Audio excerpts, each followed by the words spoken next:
welcome back to Glazing Sports Corner, where we are officially a little over halfway through the NFL regular season. And wow, my fantasy football team is not looking very good. But, Natalie, we are not talking about fantasy football today. We're talking about real football. Your team may not be looking good, but you know who is? Drake May and the Patriots. But we'll go into that a little bit later. Thank you for that nice little segue, Natalie. First, we'll talk about teams that have been just completely worse and have been a bust. Natalie, who are your busts? For me, the Commanders and the Bengals have been riddled with injuries this year, specifically to their star quarterbacks, Jaden Daniels and Joe Burrow, respectively.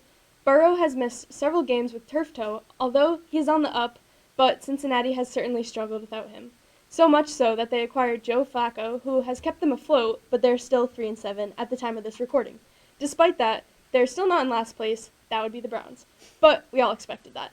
The Commanders, on the other hand, are coming off high expectations from last season where they fell to the Eagles in the NFC Championship game. Injuries to Jaden Daniels and star wide receiver Terry McLaurin have left the Commanders in shambles.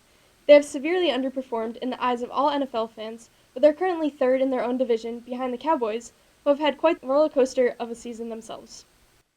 Now, let's talk about the most major bust that gives me an unreasonable amount of joy, the Kansas City Chiefs. The Chiefs are currently third in their division at 500 at the time of recording, coming off their latest loss to the Broncos, where the Broncos almost gave me flashbacks of the field goal that was blocked by the Chiefs last year, pretty much at the exact same spot. They don't even have any major injuries this year either. Last year, the Chiefs were 12-0 in one-score games, but the tide has turned for us Chiefs haters. They are 0-5 to start the year in one-score games, and at this point, they aren't even in the playoff picture, but they do have a chance and they are looking in. A man can wish for the Chiefs to miss the playoffs, but how about our man, Drake May? Yeah, he's certainly looking like the MVP out there. You could argue that Matt Stafford is a top candidate, but May doesn't have the same weapons as him. I think if May had Puka Nacua and Devontae Adams, the Patriots would be looking a lot better than they are, which is saying something because they are currently 9-2 and first in the AFC East. It's been a long 4 years of playoff drought in New England, but we're back. Patriots fans are back to being as insufferable as they were in the Brady era. But for real, the Patriots are having a great season where they are, so far, have beat pretty much everyone they've needed to. And that's not counting the 2 early losses, which I don't know what happened there. Since then, they've been on an 8-game win streak, which includes wins over Buffalo and Tampa Bay, where they were both away. Stephon Diggs has emerged as one of the best off-season free agent signings, and Travion Henderson has had some breakout games as a rookie. Now, let's talk a little bit more about new and upcoming absolute stud of a quarterback, MVP leading candidate, and of course, the GOAT! Okay, maybe not the last part, but it's still Brady's title. Until we get a statue of May, Brady will always be the GOAT. May, who is in his sophomore year, is definitely not in a sophomore slump, like some of his other quarterback counterparts. Drake is putting up them stats, to say the least. He is leading the league in passing yards and has 20 touchdowns to 5 interceptions, which is very impressive. Most of those picks came from the balls bouncing off of the receiver's hands and right into the defenders, which I don't know what they're doing there, but whatever. He also has a lot of chemistry with his team and his receivers figure out how to actually catch the ball this year. Oh, Keyshawn Booty. Another team that's been better than expected is the Indianapolis Colts. Daniel Jones has escaped the Giants' quarterback curse and has put himself back on the map as a serviceable quarterback. Jonathan Taylor has been having an insane year as well, where he's getting MVP nods, but the MVP award is essentially a quarterback award, so he'll probably win Offensive Player of the Year if he keeps his production up.